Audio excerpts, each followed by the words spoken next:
Hello, welcome back to my channel.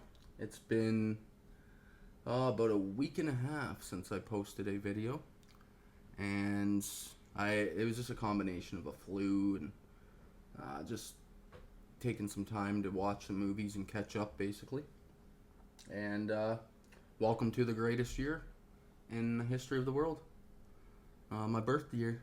It was pretty good for horror movies as well, but yeah, my birth is where it's at. 1985. God, that makes me feel old. Almost 40 years ago.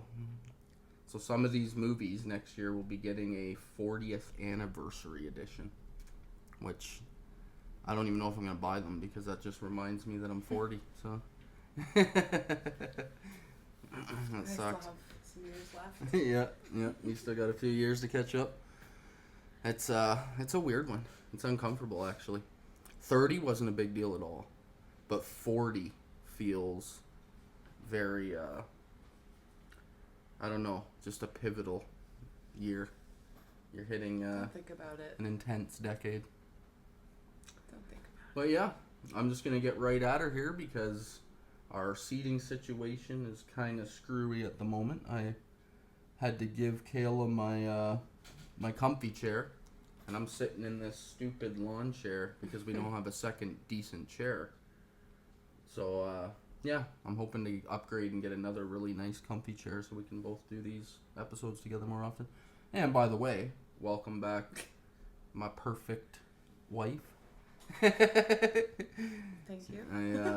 I appreciate when you come on because it gives me someone to actually talk to. Because it, like, the first 50 episodes I did by myself, it felt really weird talking to yourself constantly. It's like I'm gonna have a conversation with myself. But yeah, I don't know if you're gonna be able to see these because until spooky season's over, I'm keeping it nice and dark. And I like this spooky setup. I wish I could do this all year round, but I'm not going to because right after spooky season's over, I'm going to be decorating this shit into Christmas, so it's going to be bright. But yeah, my first movie is Phenomena, directed by Dario Argento. This one stars Jennifer Connelly, and of note, we have oh my god, Donald Pleasance is in this. Does an excellent job, just like always. He's such an intense actor. There's a few other people as well, but these are the two that this movie focuses on, and mainly Jennifer Connelly. This is her breakout performance. She's really young. Yeah, what do I say? We both actually have only ever seen this once. Mm-hmm. And on the one viewing, it's hard because I have it in 5th place for these 5 for this episode, but I think it could climb higher if I give it more viewings because I thought the soundtrack was very unique. It almost weird, like there's an Iron Maiden song in this movie halfway through, and Iron Maiden's like top 5 metal bands for me of all time. So when that started playing, although I loved it, it felt a little odd and out of place because it just didn't match the scene. But it's Argento. He's the king of scores, in my opinion. Like, his movies just have some of the best scores ever. Suspiria is the biggest for me. But yeah, what else can I say? Like, I personally would give this... I'll jump ahead to my scoring for the actual episode. I would personally give it probably a 3.5. Where are you sitting? Probably a 3 out of 5. 3 as well? Yeah. I would have to say that there's a monkey that's freaking awesome. The entire, like, this monkey or ape shows up throughout the whole movie here and there. And it's a major part to play. And I'm not going to reveal its outcome because I thought it was freaking awesome. And I think it's one of the highlights of the film, to be honest. leads to an excellent, satisfying ending. And it's so hard. It's so hard to talk about this movie without spoiling. And I also, because I've only seen it once, it's hard to like pick it apart. It needs multiple viewings, this one, because there's so much on display. Tons of awesome dream sequence type stuff. Yeah, you can put it down now. You don't have to hold it up the whole time. Yeah. Trying to do something. I don't remember this one as much as the other one. Yeah, it was a while ago when we watched this. Probably 3 months or so. Mm-hmm. Maybe even longer. It might be longer. Yeah. So it's hard for me to remember all the detailed parts in it, but I know I love the dream sequences. I know I love the acting. I know the storyline was pretty damn cool. Can't fully dissect it because I need to watch this another time. But it's worth watching another time. But yes. And this is from Synapse as well, and it's 4K, and it's absolutely gorgeous. Must grab on 4K. You got any? Probably have nothing left. I don't remember this one quite as much as these other movies. I know. I know. 85 is such a freaking awesome year. I didn't even include a couple of my like favorites because first off, I don't have one of them, and that is Reanimator. I do not have it on any format. I think I have it on like a multi-pack DVD, but I don't show off DVDs on my channel. It's only Blu-rays and 4Ks. So I didn't include it until I was going to buy it so I could add it in for this episode because I think it's absolutely awesome movie. Can't find it. Yes. I went on a mission and it's like... It's expensive if you want to buy it. And I'm thinking I'll just hold off and because I'm guessing Arrow's probably going to give it this awesome 4K treatment because they've been upgrading some of their titles that they've put out before, or even Synapse or somebody. So Reanimator is not included in this episode for everybody that loves that one. My next one here, I'll give you that again because I can't really see on my side. This is Silver Bullet, Stephen King adaptation, starring Corey Haim and Gary Busey. And what I believe is one of Gary Busey's greatest performances of his career, actually. I think I freaking love him in this movie. I think he should have stuck to giving these kind of movies a go. And he would have been in a lot more. Because he does an excellent job as the uncle here. And Corey Haim. Did you have a crush on Corey Haim when you were young? No, I didn't watch Lost Boys until I was old enough to have a crush on Michael, his brother, in the movie. Yeah. So, yeah. No, but I love the Frog Brothers. I love Corey Haim. I honestly, the two Coreys are, I grew up with them too. Yeah, they're landmarks of the 80s for sure. I don't think there's a movie he's in I don't like. Yes, and he stands alone in this one. Mm-hmm. This is his movie. Nobody, like Corey Feldman doesn't appear. This is Corey Haim by himself, sitting in the Silver Bullet wheelchair, which is freaking cool. Cool name for that. Absolutely thought that was awesome. I love that it's kind of like a whodunit. It is. Yeah, it's a whodunit werewolf movie. And you're kind of guessing throughout it, like, who is doing these killings. And then when they finally give the reveal, the guy they chose, although it feels very obvious, because he looks like a werewolf already, kind of. Like, he just has that bad guy werewolf face. And so you kind of know, but it's not about that. It's about the cool kills, which they deliver on. I love werewolf movies to begin with. It's hard because I love werewolf movies too, and there isn't enough of them. No. It's one of the horror subgenres that really lacks in quantity. But here's the thing, quality they don't lack in. No. I think most werewolf movies I've seen stand the test of time, and they were must-sees.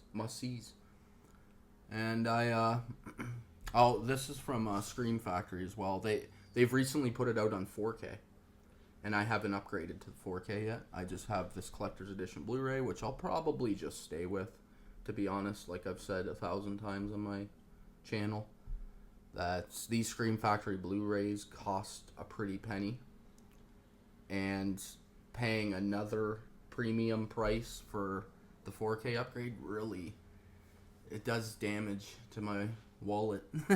So I usually don't do it. But well, it's hard when you're trying to fill your collection with things you don't have and you have to keep repeating purchases. I know. If something's good enough for now, then...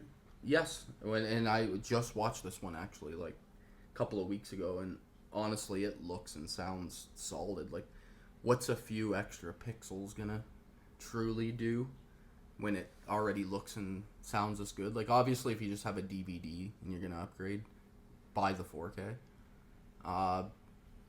It's hard. It's hard because I'm a massive collector, and it's hard for me to not say buy every single movie. But I'm more pushing the idea of always be adding movies that you do not already have to your collection, because, and watch them too. Big advocate of watching your collection, because for the longest time I just collected by the thousands. Sorry, going off on a side note rant here. I don't care. I collected thousands and thousands of movies, and I was more addicted to the collecting aspect, where it's like, oh, I just need everything in my collection. Now I've toned it down, and I'm buying specific titles that I actually want to watch right when I get them. So when I'm getting the movies, I'm watching them immediately. I already have filled out my walls. So yeah, Silver Bullet, I'll get back to that. The werewolf practical effects, frickin' awesome as always on werewolf movies of the 80s. Some of the greatest. I would say probably like top. There's like 5 werewolf movies in the 80s that would all be top 10 werewolf movies ever made, in my opinion. It's really frickin' hard. That is such awesome practicals. It was the decade of delivering the most unique effects you'll ever see in movies. But I love how enthusiastic Corey Haim is as an actor at such a young age. I just feel like his presence on the screen is like electric. oh, it is. Yeah, he sells the scenes, and comes off as a terrified kid in this movie. Like when he's trying to tell people that there's a werewolf and no one will believe him, and it's just he looks actually scared too when he comes into contact with it, and he should be, because it's a big werewolf. It's no joke. Yeah, towers him. Yeah, I'll leave it at that. What would you give it out of 5? Silver Bullet. That's really hard. Probably a 3.5. Yep, that's where I'm at as well. 3.5 out of 5 for me too. Although all I did was praise the shit out of it, there are better werewolf movies in the genre. And not everything can be a 5. No, I'm pretty hard. harsh. The 5s. Yes, the 5s are for my like just absolute favorite movies ever made. That's where I keep it. This is coming a little closer. This next one is a 4 for me. It's getting closer to that 5. This is a Dario Argento Presents title, Demons, directed by Lamberto Bava.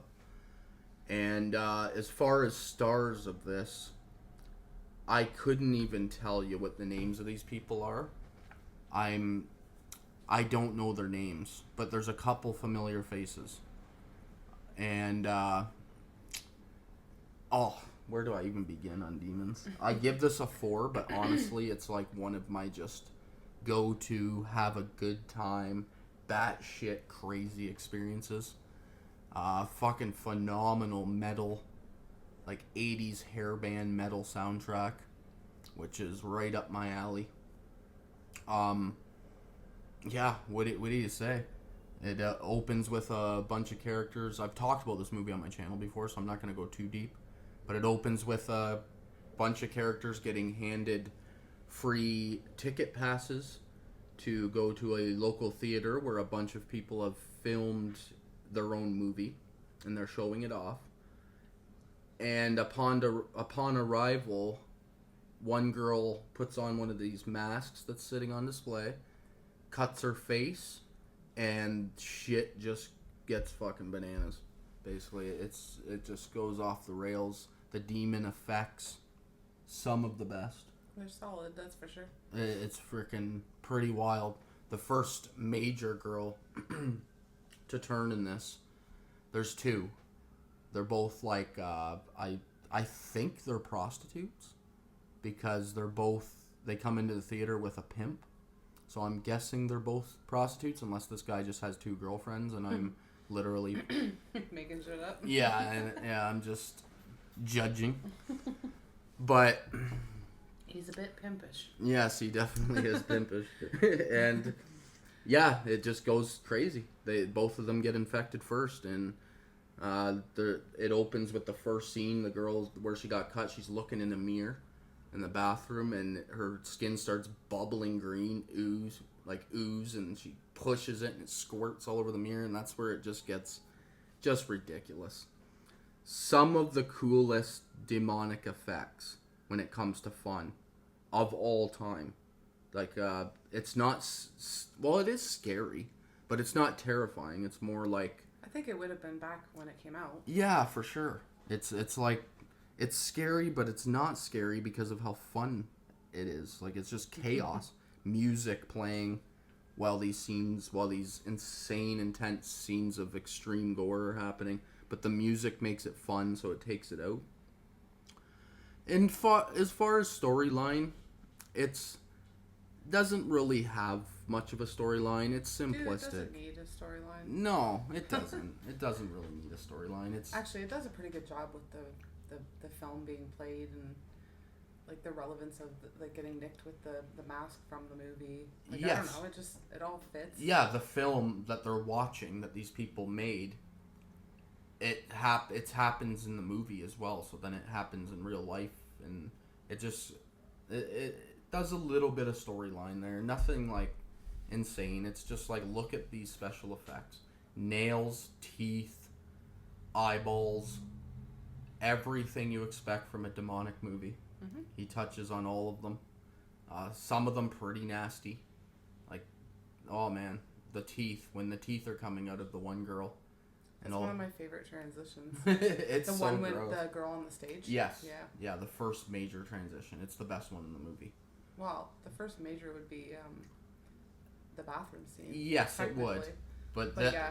This one is where she goes full, like, her nails it's are the shooting full out. transformation. Yes. I love that. Teeth, eyeballs, everything's going down here. Just over the top practical effects. It's a showcase of, like, look what we can do. This is how much work we put into this. Just phenomenal stuff there. I've seen this movie. Yeah, it has to be 10 times or more. It's a go-to whenever I'm just like, I need some horror, some fun horror. I can, like, clean the house or cook supper or do something while watching. Like, just throw it on. It's just fun as fuck. 4. What would you give this one? Probably a 4 as well. Yeah? Right there with me? I love the setting. I think simple is good for a demon movie. I don't think you need a whole lot. Yes. They set up the reason why the possession happens, and it's solid. Yeah. Yeah, that's what it is, really. The demon, like, there isn't a whole lot of demon movies that have deep storylines. Like, you are correct. Like, even The Exorcist, it's really just like, little girl gets possessed, lays in bed the whole movie, talks in demonic. She plays with a Ouija. Yes. Like, it's super simple. It's always simple. But I like, practical, the setting. The cast is pretty funny, actually. They are. It's kind of hilarious, actually, because some of them are pretty bad actors. But it's still enjoyable yes. to watch. It's like bad acting done well. Yeah. Ooh, my 2 top here of the episode. It's why I consider 1985 one of the greatest years in horror history. Wait till my year. I know, yours is coming up. But both these next That's two are... your number 2? Yep. Oh, okay. These next two are both... They're, like, this one's a 4.5 to a 5. I'm not sure if I'm all the way to a 5 on this next one. But I'll just show it. But I really need to get the 4K of this. This is Return of the Living Dead. Oh man, this movie. I'm just gonna go ahead and say it's a 5. Like, when it comes to, if I'm judging it as, like, from a critic standpoint, it's not a 5. It's got a lot of flaws. But when I don't Does do it that. though? Well, the acting is silly. Like those two guys running around the warehouse screaming constantly, acting. It feels stage play. It's not an Oscar movie though. No, it is what it is. You get what you get with this. And oh man, I'll just start from the beginning, I guess. One of the greatest openers in horror movie history, in my opinion. I love when they crack the canister and the music kicks in and that theme song is like to die for. I feel like that's like almost the perfect theme It is. of all time. Like, what can you possibly... It's one of the best opening it's up 2 there, minutes. honestly, with Halloween and things like that. Yes, it I is. swear. I agree. 100%. I've always tried to say this to people when I recommend Return of the Living Dead. I'm like, the opener. Like, focus in on that opener because it's so damn good. Don't gloss over it. It's up there with greatest openings in horror movie history, in my opinion. That alone is why I'll put it at a 5. It's an absolute must-see. I've watched this since I was very young. I'm guessing under 10 the first time I watched this movie. Scared the shit out of me when I was a kid. What's his name? Sludge Man? No. Oh, man. I can never remember. Oh my gosh, we always have this problem. I know. Even during the movie, I was calling him the wrong name constantly. Oh. You corrected me. It's very similar to that. Yes. Let's just say it's along the lines of Sludge Man or... That's annoying. That's... I know. This happens to me all the time when I'm filming episodes. I'm like, fuck! Should have wrote that down. But yeah, he's the dude that's inside the canister that comes out. Excellent practical effects on this guy. The guy inside the suit must have had to sit there for hours to put this makeup on because it is phenomenal shit. And yeah, the two main guys. The one guy is from the Friday 13th series. He plays Tommy Jarvis. I don't know his name, his actor name. I've only ever seen him in that and this. So I don't know. The other guy I've seen here and there throughout movies, but this is his main movie. And they just act like they're in a stage play or something the whole movie. Like they are hysterical as shit. A group of punk rockers show up, which are kind of the highlight of the movie. Like when they show up, that's why on the cover it's punk rockers. Because it's like punk rock zombies. And when they show up, they go to a graveyard and they start doing some... You got Linnea Quigley here doing a full nudity dance, full frontal, full everything. Just insanity.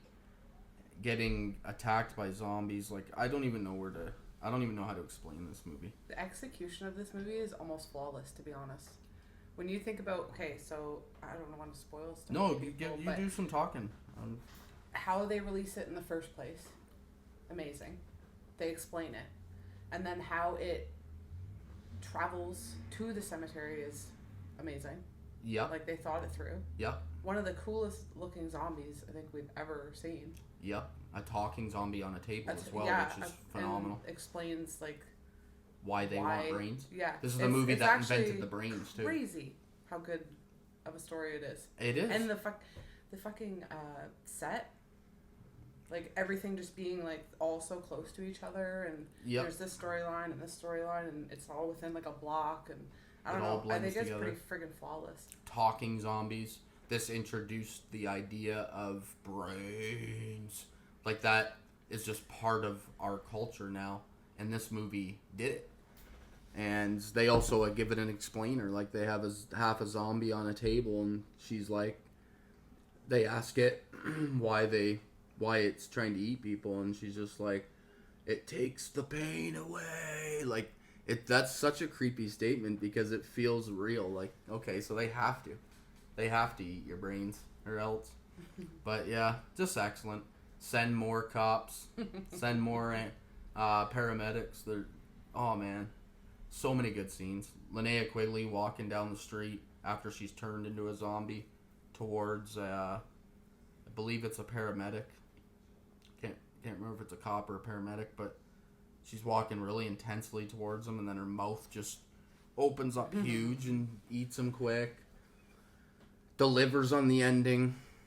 Solid. I will stick to my 5 on this one. It's one of the greats. Top 5 zombie movie of all time, probably. That's a hard list. Zombie is like the most oversaturated horror subgenre there is. And there's a lot of good ones, but I would say this is a top 5. Must see. And so rewatchable. So rewatchable. I could throw it on again right now. Just watch the first 5 minutes and be super satisfied. Yep. Turn it off and be like, oh, sweet. That was an awesome movie. 5 out of 5. First 5 minutes. And then my final one here for the episode. I dropped this beautiful 4K steelbook, and it's got some fucking scratches on it. So I'm a little bit pissed. But whatever. It didn't get dented. Just got some scratches. This is Fright Night. My camera probably won't even be able to pick up that picture because it's too dark in here. But anybody, all my watchers are collectors too, so they know what the Fright Night 4K steelbook looks like. It has the classic picture. I'm hoping it caught a little bit of it. But yeah, on the cover. Just beautiful stuff here. It's like metallic. Yeah, it's it's definitely steel. It comes with 3 discs, 4K, a Blu-ray, and then a full special features disc with tons of bonus features. All watchable as well. Oh man, Vincent, the frickin' show host in this movie, is so good. I love that when they go to, or when, oh my god, I jumped to the middle of the movie.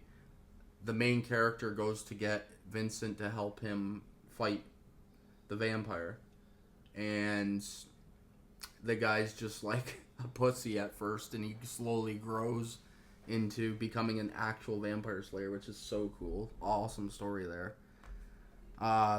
What's the name of the guy that plays the main vampire? Chris Sarandon. Oh, excellent in this movie. Mm-hmm. Every fucking line he delivers. One second, my throat gets so dry. I wonder if he started to he's still scary, but the smoldering yes, sexy, alluring vampire, Yeah, well, yes. He didn't start it, but I mean, Bela Lugosi started it. That's what he does in that movie. But Sarandon is fucking nailing it for sure. Because that's every look is just like his sexy eyes and his voice and everything. Mm-hmm. He nails this part. It's Fright Night. And just the way he talks and says everything. I love the movie. Freaking awesome.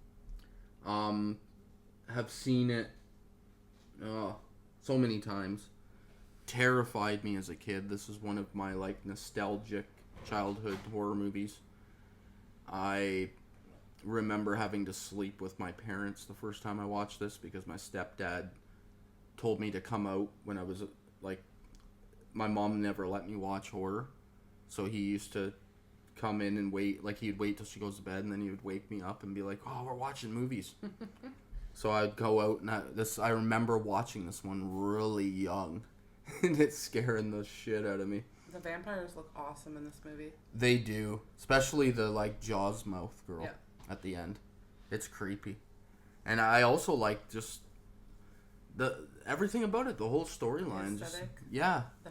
The house is creepy. Just the fact that no one will believe them. Am I remembering this correctly? Obviously, vampires only come out at night, so the movie's pretty much centered at night. Yep. Mostly dark. Yep. So I do like that. Yep. That sounds stupid, but I mean, no, it is that nighttime gothic feel. It feels awesome. It sells movies.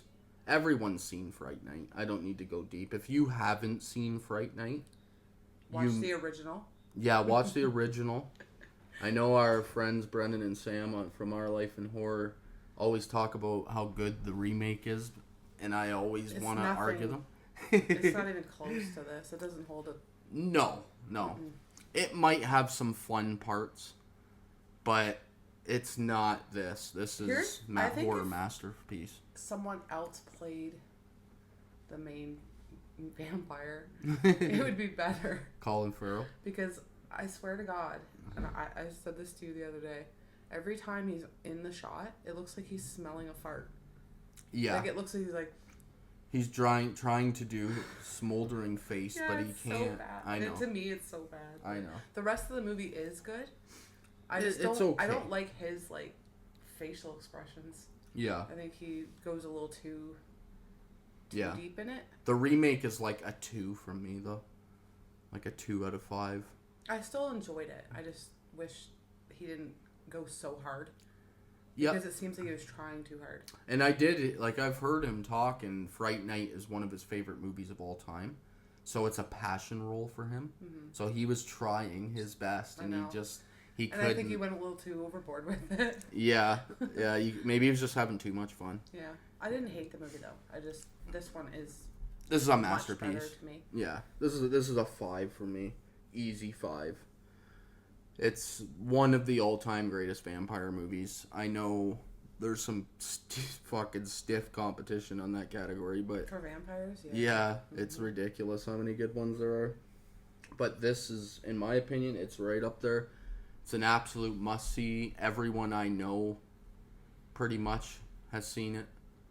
And if you haven't, it's, like, put it at the very top of your watch list. This is... Same with... Return of the Living Dead too. Yeah, like these are both like you have to see these damn things.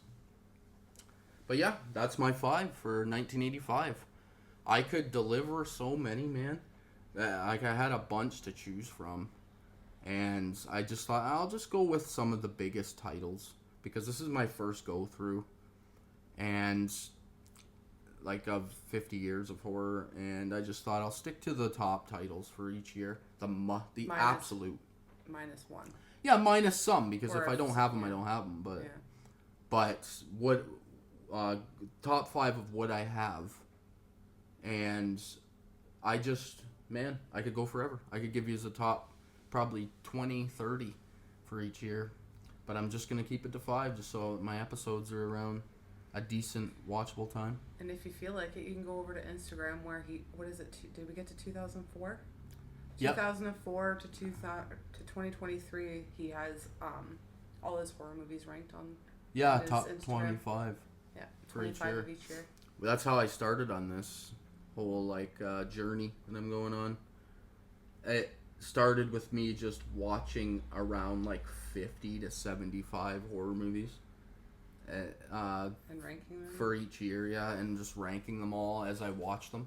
I find that the easiest way to truly rank movies. And they probably moved around a little bit. Yeah, that list has shifted because some of them were first-time watches. Now I've seen some of the movies 2 or 3 times. Most of the 25 are things you should see. Oh, yeah. If you're a horror fan. Yeah, all 25 are not must-sees, but they're all worthy of a watch? Definitely. And yeah, I'm just going to have fun, man. I'm going to keep doing this. I'm going to bring you 1986 later this week, and then I have some other stuff coming up. Tomorrow night, I'm going back on with Our Life in Horror, Brendan and Sam over there, and we're going on with Gigi. And we're going to be doing our top 10 spooky season movies. So that's my Wednesday night booked up. Mm-hmm. So Thursday, I'll probably bring you 1986. Friday, you're not going to be here, so I'm going to save 1987 till Sunday or Monday. Yeah, because you're also doing a project with Bitter Wolf. Yep, I'm going on with Bitter Wolf coming up. Don't spoil anything, but that'll be really cool. I'm excited about that. That's fun.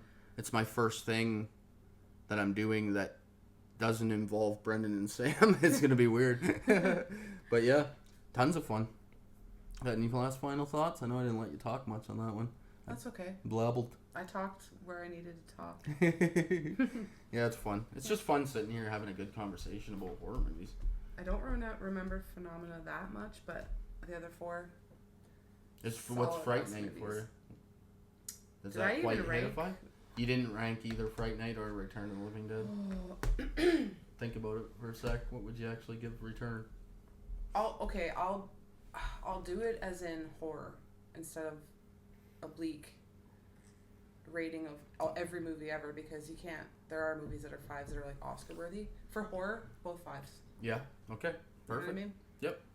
They're both fun. Yeah. You can throw them both on at any time, any day, no matter how many times you've seen them, and they deliver enjoyment.